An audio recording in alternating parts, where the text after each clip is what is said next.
Olá pessoal que acompanha nosso canal, nosso mini curso História da Filosofia segue com sua produção a todo vapor. Já compreendemos a filosofia no mundo antigo, que tem sua origem lá em meados do século 7 e 6 a.C., com os pré-socráticos, mas antes disso podemos compreender então o surgimento da filosofia com a passagem do mito, um mundo que era explicado pelos deuses na mitologia, para o Logos, um mundo que agora tentará ter sua explicitação mediante a razão. Vimos como o primeiro grupo de filósofos, os pré-socráticos, logo em seguida Sócrates, Platão, Aristóteles, a sua confluência na filosofia helênica, período em que o Alexandre o Grande domina aquele território e o povo grego busca uma nova maneira de filosofar. Finalizado esse período da filosofia, compreendemos o surgimento ali da filosofia no mundo romano, a partir da figura de Cícero e a abordagem do ecletismo, bem como a continuidade do estoicismo, nas filosofias de Epicteto, Marco Aurélio e Sêneca. Findado esse mundo antigo ali, a gente viu também a filosofia de Plotino, que vai falar ali do uno, do indizível e do universo como emanação. Findada essa abordagem do mundo antigo, agora nós iremos iniciar a prerrogativa daquilo que diz a filosofia medieval. A grande questão que nós veremos aqui na filosofia medieval se tratará acerca da possibilidade de conciliação entre a fé e a razão. Fé e razão, na sua perspectiva, é conciliável? Andam lado a lado ou são opostas? É possível um diálogo até certo ponto ou não? O diálogo é impossível diante dessas duas abordagens. É isso que a filosofia medieval trará como base. O nosso contexto inicial aqui trata-se do século V depois de Cristo. A Igreja Católica ela se torna preponderante. Nós vamos ver por que a Igreja então vai ganhar tanta importância e ter grande poder nesse período medieval. E a grande abordagem inicial é que a fé basta a si mesma. Todavia, alguns cristãos tentarão racionalizar e isso irá exigir provas e demonstrações. Então, o período medieval é o período em que a Igreja Católica, que era a única da abordagem cristã que existia até então, está no poder, está na frente ali do que a sociedade irá se guiar. Vamos compreender então os antecedentes que vão moldar o período medieval. Para isso, temos que compreender um pouco da história do cristianismo, visto que a Igreja Católica segue essa abordagem. O cristianismo, historicamente, origina-se das pregações de Jesus pela Judéia. Isso é um fato marcante na nossa história, haja visto o nosso calendário, que é contado antes e depois da vinda de Cristo. A mensagem de Jesus Cristo é amar o próximo, praticar a bondade e desprezar os valores desse mundo, pois a verdadeira morada do homem é o reino dos céus. Jesus se declarava Filho de Deus, enviado ao mundo para redimir os homens dos pecados. Então, qual que é a origem do cristianismo? Jesus Cristo e a sua vinda aqui na Terra, mediante as suas homilias, suas pregações, nós vamos ter a difusão do cristianismo, que se dará agora a partir dos seus apóstolos e a continuidade até o surgimento das primeiras comunidades. Essa história toda se encontra exposta na Bíblia. A Bíblia que vai ter sua abordagem ali no Antigo Testamento do judaísmo, que é a base do cristianismo, e no Novo Testamento, onde será exposto a vinda de Jesus e a continuidade do cristianismo mediante o ato dos apóstolos, tá certo? Então, a difusão do cristianismo trouxe um confronto muito grande entre a fé e a razão. O apóstolo Paulo, ele que está ali então no Novo Testamento, pós-vinda de Cristo, e está tentando organizar então as comunidades cristãs, porque nesse período aqui de Paulo o cristianismo ainda não era preponderante, muitos cristãos são perseguidos. O próprio Paulo, antes de se tornar cristão, era um perseguidor de cristão, tá certo? Então, o apóstolo Paulo, ele era educado na cultura helenista, e aqui a gente tem que lembrar o que é helenista. O que é helenista? É aquela cultura do homem cosmopolita, do homem que está ali pós-império de Alexandre Grande no Império Romano, onde todos são cidadãos, onde o estoicismo, o ceticismo, o cinismo e o epicurismo, com base nas filosofias de Platão e Aristóteles, continuam em grande voga, grande abordagem. Então, o Paulo ele teve essa educação, então ele tem um vasto repertório filosófico. Ele é o primeiro a enfrentar essas questões acerca da possibilidade da conciliação entre a fé e a razão.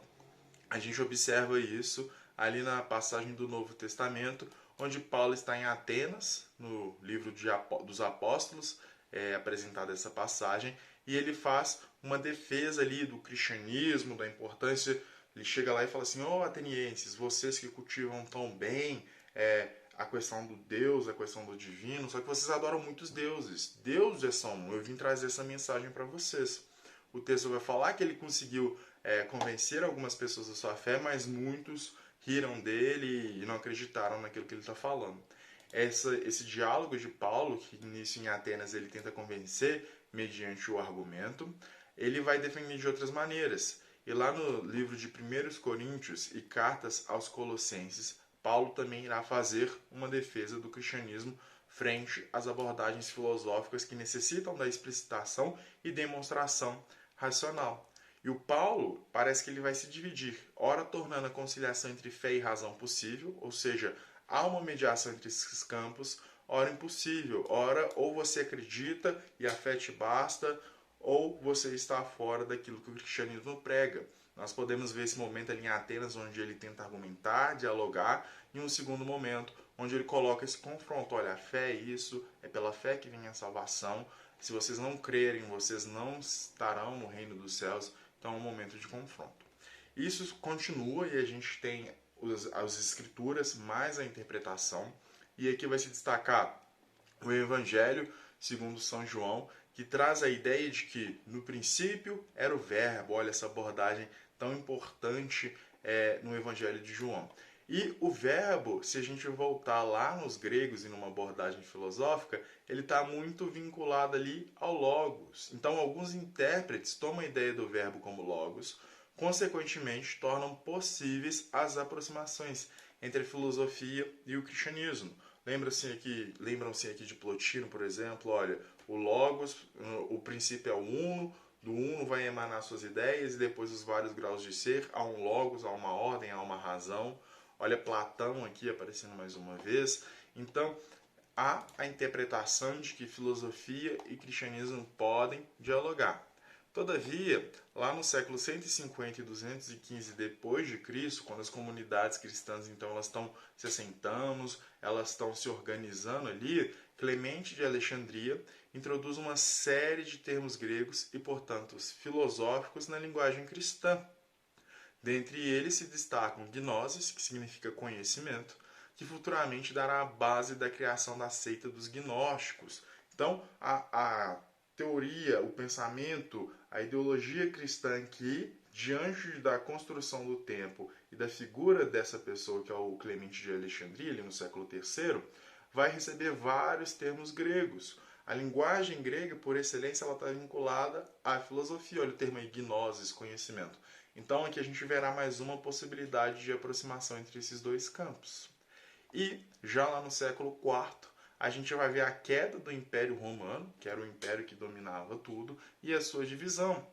Aí a gente tem uma citação aqui bem interessante de São Jerônimo, que diz assim: a voz fica-me na garganta, e os soluços interrompem-me ao ditar essas palavras. Foi conquistada a cidade que conquistou o universo.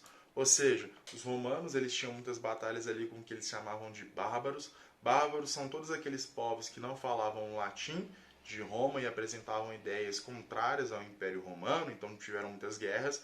O Império Romano, de tão vasto que era, acabou se perdendo. Então, esse império ele cai e é uma divisão entre o Império Ocidental e o Império Oriental, tá certo? As invasões bárbaras, povos que não falam latim, começam a dominar aquelas regiões. A economia e a política estavam em constantes desorganizações devido a isso, e a divisão do Império em Ocidente e Oriente começa ali no período medieval. Então a gente vai ter, por exemplo, a divisão aqui do cristianismo da Igreja Apostólica Romana e o cristianismo ortodoxo. Um aceita o Papa como uma figura central, o outro não. A abordagem entre o Ocidente e o Oriente irá se distanciar mais uma vez. Então, agora já falando aqui do período medieval, a gente está fazendo uma construção aqui de séculos, né? A gente está lá desde o século I, desde a vinda de Cristo, como que já deu esse diálogo entre fé e razão. Então a gente viu isso no apóstolo Paulo, nós vimos então o desenvolvimento disso a partir da implementação de termos gregos na própria linguagem cristã, na própria Bíblia. Nós vimos possíveis interpretações do texto de São João, como que isso muda, qual é a maneira que a gente vai enxergar a tratativa dessas questões. E por fim, a gente está vendo aqui no século IV a divisão do Império Romano, que cai mediante as invasões dos bárbaros, povos que não falam latim, e inicia-se uma nova idade. Nesse período medieval, e pessoal, eu sei que vocês já queriam pular para isso e para o pensamento dos filósofos mais importantes, mas é de suma importância que a gente compreenda o contexto, porque o contexto nos molda. A exemplo disso, porque hoje nós pensamos a questão de guerra e paz no mundo contemporâneo a partir, por exemplo, da guerra de Israel e Palestina, que é o que está no nosso contexto. A guerra da Rússia e da Ucrânia, devemos investir ou não no militarismo no mundo contemporâneo? São questões próprias do nosso tempo, que o passado nos permite dialogar com eles, porém, esse contexto molda a nossa mente. Por isso, nós temos que compreender o que o período medieval aqui nos trouxe, para então entendermos o pensamento dos filósofos. E agora, já entrando na era medieval, a partir do momento que a gente compreendeu os seus antecedentes, nós podemos ver que a Igreja Católica ela vai organizar e difundir a sua cultura. Ela passa a exercer um papel político importante, conciliando as elites dominantes, e esse papel político importante que ela exerce ali vai fazer com que ela seja dona da maior parte ali dos terrenos. Calcula-se que ela tinha, em média, 1/3 de todos os terrenos férteis da Europa Central. Então vai ser uma instituição de sumo poder político, religioso e cultural lá na Idade Média. E, diante dessas prerrogativas, a tarefa de construir uma doutrina foi realizada pelos padres da igreja e outros expoentes escolásticos, com o propósito de explicar e justificar os diversos aspectos da sua fé. Então, essa igreja que agora se torna dominante, predominante, ela quer o quê? Ela quer construir uma doutrina. Aquilo que é o certo, aquilo que é verdade, aquilo que deve ser seguido. Tá certo? E de acordo com a doutrina católica, a gente vai ver que essa doutrina aqui, a gente vai entrar novamente nesse impasse. Fé e razão são conciliáveis, não são conciliáveis, são opostas, porque de acordo com a doutrina católica inicial, a fé em si mesma seria a fonte mais elevada da verdade. Isso quer dizer, nenhuma outra abordagem poderia ir contra aquilo que foi determinado pela fé, pois ela teria sido dada por Deus aos seres humanos. Logo, restava-lhes demonstrar racionalmente a fé. Entretanto, séculos depois, aparecem aqueles que defendem um diálogo entre a filosofia e a religião para explicar os mistérios da fé, tornando possível a mediação entre esses campos. Então, como nós veremos um pouco mais aqui na cronologia, há um domínio católico, político, cultural, religioso, como foi falado. A Igreja Católica é dona de terrenos, ela media esse diálogo aqui entre as elites e ela quer construir essa doutrina, que inicialmente vai ser colocada como a fé superior a todas as demais, depois haverá a tentativa de um diálogo dessa fé com a filosofia, com a razão, para explicar esses pressupostos de formas que possam ser viabilizadas pelos princípios da razão. A Idade Média constantemente ela vai ser caracterizada de maneira demagógica pelo Renascimento, como Idade das Trevas, mas nós vamos observar que tem muita riqueza nesse período, muita reflexão, muita abordagem interessante, e é próprio de cada época falar mal da anterior. Por exemplo, no nosso mundo contemporâneo, nosso mundo pós-moderno, há muitos críticos à modernidade, claro que há seus defensores, mas acredito que há muita crítica, nós observamos isso nas filosofias contemporâneas, críticas aos filósofos modernos, crítico a essa filosofia iluminista do século XVIII ali, por exemplo. Mas vamos tentar compreender o que o período nos diz e como ele nos ajuda a pensar as questões desse tempo e do nosso hoje. E para além do mundo cristianizado, vai florescer ali também nas regiões árabes e islâmicas um vigoroso pensamento filosófico e científico. Nós veremos que, devido a esse início do cristianismo se colocar como preponderante a todas as demais abordagens, nesse início a filosofia vai ser tratada como uma abordagem pagã, muito das obras irão ser perdidas diante dos ataques dos bárbaros ali, povos que não falam latim em Roma, muita coisa vai ser perdida. A exemplo disso está a obra do Aristóteles, vai ser perdida, como nós vimos lá, eram enormes textos, enormes tratados, isso tudo vai ser perdido, mas vai ser recuperado lá nas regiões árabes. Futuramente a gente vai pegar então a filosofia de Aristóteles vinda dos árabes, tá certo? Então a filosofia árabe vai florescer muito nesse período, iremos estudar algum desses filósofos.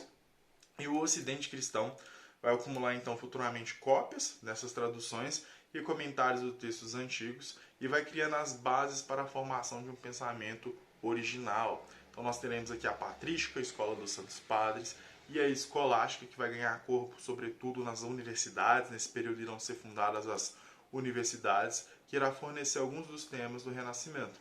Seu surgimento vai estar ali também vinculado o da escolástica e também da patrística a Alcuino, que organiza o ensino a pedido de Carlos Magno. Aqui eu já estou falando mais da escolástica, tá, pessoal? A maneira romana, as 7 artes liberais dignas de um homem livre. Então vai ser o que eles vão estudar, vai ser organizado a pedido de Carlos Magno. Então a gente vai ter a gramática, a retórica e a dialética, que formam o trivium, e a geometria, a aritmética, a astronomia, a música, que formam o quadrivium. Todas essas artes estão a serviço da teologia, que é a ciência maior, que é o saber maior. Pessoal, eu falei muita coisa, mas julgo para vocês que tudo isso aqui é importante. A gente está dando um passeio secular, a gente está saltando desde o século I depois de Cristo até meados ali do século XVI depois de Cristo. Então, abaixo aqui que encontra o nosso quadro, no último tópico lá eu coloco um resumo cronológico, onde a partir dessa introdução, nas próximas aulas, iremos focar só no pensamento dos filósofos. E esse resumo cronológico aponta para vocês que nós temos no início ali, no século I e II depois de Cristo, os padres apostólicos, que são quem, pessoal? São a igreja primitiva, que é Paulo de Tarso e suas epístolas, que eu citei anteriormente, quando Paulo está pregando lá em Atenas, suas cartas a Coríntios, a Colossenses. Então, a gente tem a origem da igreja, a igreja primitiva.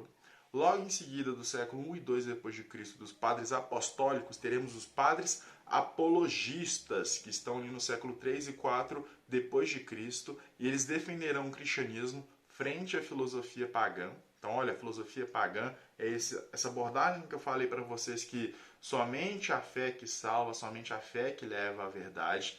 Grandes nomes dessa abordagem serão Orígenes, Justino e Tertuliano. Pós-período dos padres apologistas. Então, apologia é aquele que defende somente uma abordagem católica fechada, uma abordagem da leitura da fé fechada, aquilo é a verdade, pronto, não aceitamos diálogos com os demais. Nós teremos o período da patrística, que estará presente ali nos séculos 4 e 8 depois de Cristo. E esse período já vai pretender uma conciliação entre a fé e a razão. Nós vamos ter destaque aqui no pensamento do Santo Agostinho, Agostinho de Hipona, que vai pegar atributos da filosofia de Platão, atributos do pensamento cristão, e vai tentar conciliar a fé e a razão nesses termos. Então, na patrística, a gente já tem uma tentativa da união da fé e da razão, e destaca-se Agostinho. Pós esse período, teremos a escolástica, que foi esse último momento que eu falei para vocês anteriormente, antes de entrarmos no resumo cronológico, em que se destaca os séculos 9 até o século 16. Então, olha como que vai durar. Ali está o surgimento das universidades, e vai ser o período onde vai buscar-se uma sistematização da filosofia cristã. Agora eu não quero só unir, eu quero sistematizar, criar um sistema, um código do funcionamento da filosofia cristã. O importante nome desse período irá ser Santo Tomás de Aquino. Tomás de Aquino, que vai pegar essas obras que vieram de Aristóteles, traduzidas lá pelos filósofos árabes, e a partir do pensamento de Aristóteles ele vai unir o pensamento cristão e tentar sistematizá-lo. Então, a importância da gente ter entendido Aristóteles lá atrás, como que a história da humanidade ela vai se construindo ao longo do tempo. E além dessas abordagens que eu fiz generalistas nesse resumo cronológico para vocês, é importante que a gente destaque outros nomes